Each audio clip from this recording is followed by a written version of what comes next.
Straight ahead on CCX News, construction chaos. To be honest, it just gets me frustrated. It's leaving some homeowners and businesses trying to figure out what to do next. And planning the future of parks in Brooklyn Park. Why the city wants to hear from you. Plus, a game that's more than a game. We'll show you the basketball program in Brooklyn Center that extends beyond the court. CCX News starts right now.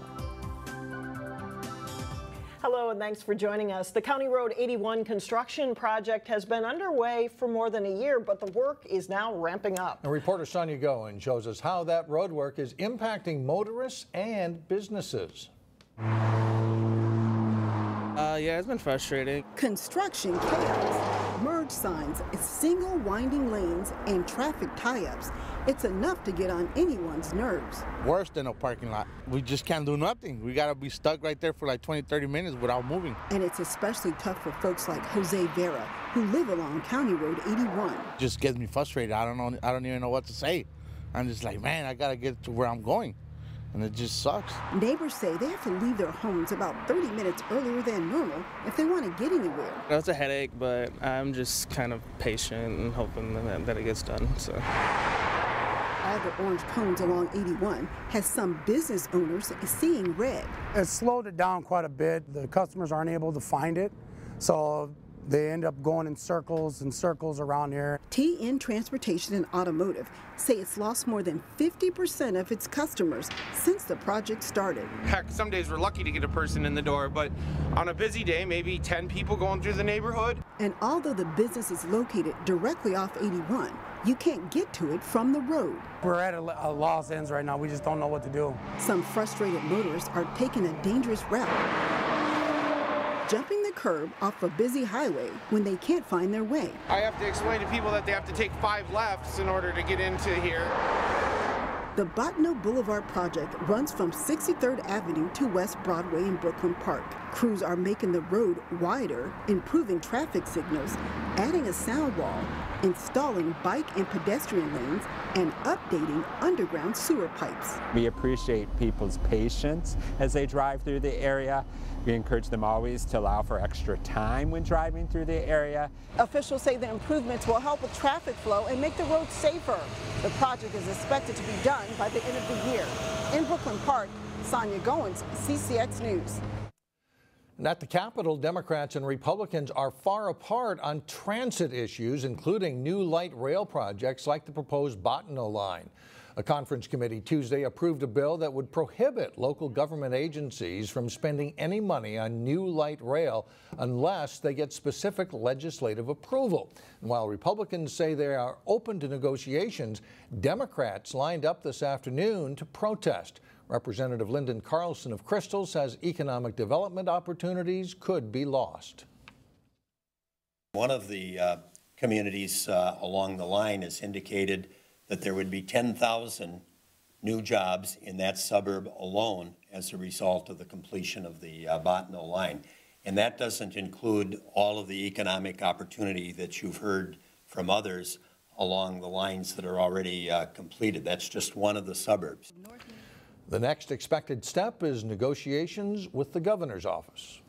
A new poll shows why the Bottineau and Southwest lines haven't generated much support from lawmakers in greater Minnesota.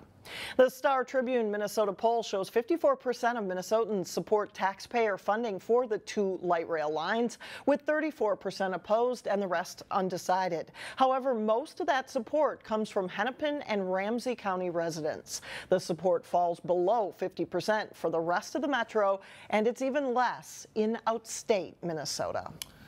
A former New Hope mayor has died. Barton Opham was elected in 2004 and served 1 term as mayor. Councilmember John Elder says Opham asked him to fill a vacant position on the council and says Opham helped him to learn the ropes. Elder remembers Opham as a proponent of parks, how he helped go after a company to clean up a dump site, and how he worked to tear down a blighted apartment building. He spearheaded and worked with the council and the city to purchase the Bass Lake Road apartments. Those were apartments that were seriously blighted, were a real resource drain on the city, and we purchased that land, purchased those apartments, went through the legal proceedings for it, and now Aladdis is going to be building on that, some 10 years later.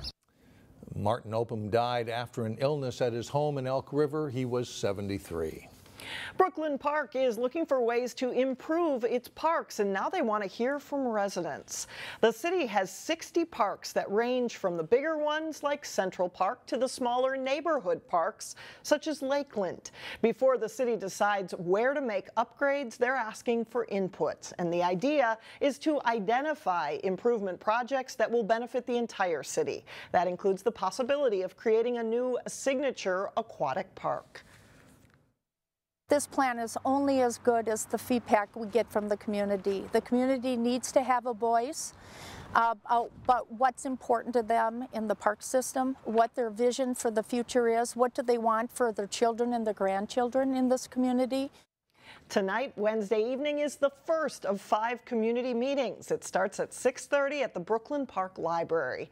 You can also complete an online survey that's on the city's website. In the face of falling sales, Golden Valley-based General Mills has announced a new CEO to lead the 150-year-old company into the future. Jeff Harmening will become CEO on June 1st. He'll replace Ken Powell, who has been CEO since 2007. Harmening has been with General Mills for 23 years and currently serves as President and Chief Operating Officer. Basketball is a high-intensity sport that teaches coordination, concentration, and cooperation. But as Delane Cleveland reports, a Brooklyn Center coach is using the game to also teach kids about how to succeed in life. Basketball helps players develop traits like endurance, agility, and balance. And if you practice hard enough, you might develop a decent jump shot in the process. But for the players on this Brooklyn Center court, this isn't just an ordinary basketball program. It's like more of a family, so it's like you can rely on them. It's a family better known as FAB, which stands for Future Academic Ballers. We have kids from Minneapolis, we have kids in the suburbs, we have kids in Brooklyn Center. It's really the the inner city community. That's where a lot of our kids come from. Sam Gordon is a coach for FAB, a youth program started by Lucas Patterson in 2009. We have currently now 150. This is the most kids we ever had. Lucas and Sam are both coaches at Brooklyn Center High School, but what they do with FAB extends beyond the basketball court. We built a program that was more than basketball. It was based on academics, mentoring, life coaching, things that were going to propel the kids, even after basketball was done. FAB is a nonprofit that uses basketball to teach kids the ages of 9 through 18 how to succeed in life. So we really make sure we hold these kids accountable in the classroom because first and foremost, we want our kids to go on to college. Whether it's basketball or not, we want them to have the tools to be successful in a post-secondary environment. If you talk to some of the players, we don't just want to do basketball over here. We do school, we help each other out off the court and all that. You'll hear stories of varying degrees of success. I got a 4.0, sir. My core was a 3.0.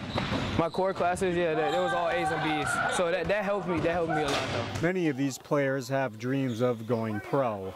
For those who don't make it that far, they'll at least have the skills to be model citizens. That's the premise of our program, is to build these guys up from the inside out. We call it being champions. In Brooklyn Center, Delane Cleveland, CCX News.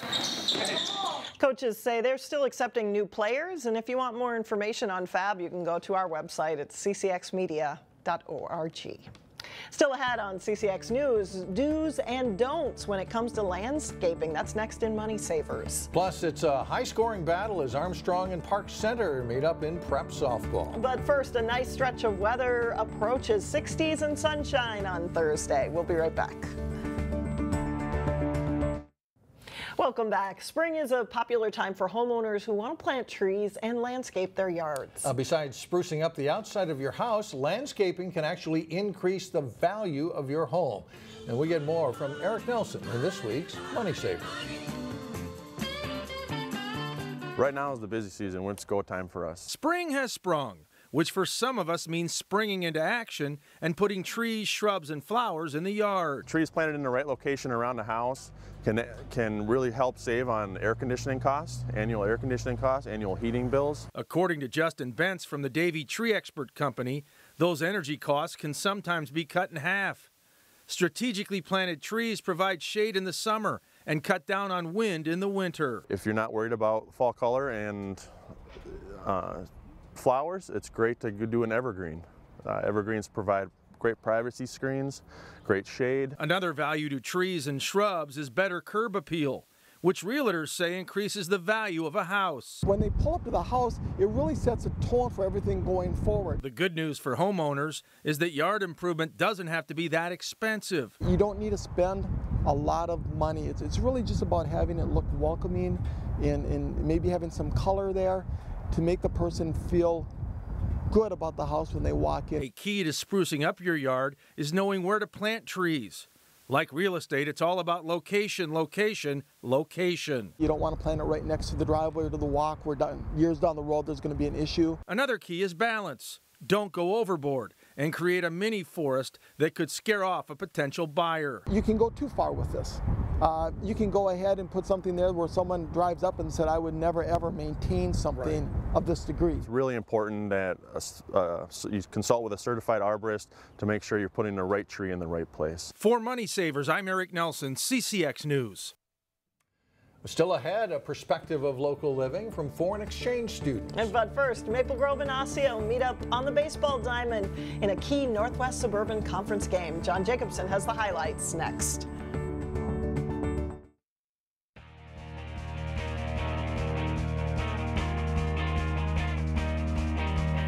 I'm John Jacobson with sports. Coming into their Tuesday game with Osseo, the Maple Grove baseball team had won its last 4 games. The Orioles, meanwhile, had jumped out to a 7-2 start. And after a week of rain and cold, a nice sunny day greeted players and fans at Osseo's Memorial Field. Top of the first inning, Maple Grove's Hayden Thompson lashes a single to left field. Curtis Haugen, who had led off the game with a double, scores, and it's 1-0. They'd lead 2-0 after 1. In the third inning, Crimson first baseman Charlie Horton gets a hold of one and drives it deep to left field. And this one's gone for a 2-run homer, and Maple Grove is up 4-0. Crimson starting pitcher Charlie Hutchinson gets out of trouble in the bottom of the fourth, getting a strikeout and stranding 2 Osseo runners on the bases. Hutchinson pitches 5 scoreless innings. The Orioles keep the score that way in the top of the 5th. Their defense will turn a nice 4-6-3 double play here, ending the inning. But in the top of the 6th, Maple Grove gets another run. Dylan Peck at the plate. He'll execute a perfect squeeze bunt. Thompson scores to make it 5-0, and that's the final of Crimson blank the Orioles. Big win for Maple Grove. We started off the season kind of slow, and we've been making progress. We're getting better each day, and to start off beating our rival, start off the week with 5 games, and started this one right, it's kind of nice. So we have a lot of respect for the guys on the other side. It's not a hateful rivalry at all, but it always feels good to come here and get a win. And I think it's really good for our young team to build up momentum like this and be able to start hitting the ball and playing good defense. And I think the rest of the season is going to build off of what happened today. Maple Grove's girls lacrosse team opened the season with 4 straight Northwest Suburban Conference wins. The Crimson faced a tough challenger Tuesday night as they played at Minnetonka. Crimson is down late in the first half but rallies. Emily Herdine with a nice shot and goal here. And then it's Herdine again. With a good move, she'll zip in with a high shot, cutting Minnetonka's lead to 7-6. But the Skippers get 2 goals in the final 30 seconds of the half, including this one from Julia Galigi, and they lead at 9-6. And the second half is all Minnetonka. Ellie Dulek whistles a shot home for a 13-6 lead. A short time later, Avery Wolf turns the MG defender and scores with a low shot. Minnetonka goes on to win 17-8. Maple Grove was at Anoka Wednesday night. In softball, Park Center and Armstrong each had one win coming into their Tuesday matchup, and both were aiming for their first Northwest Suburban Conference victory. This one moved to Zachary Park because of a wet field at Armstrong.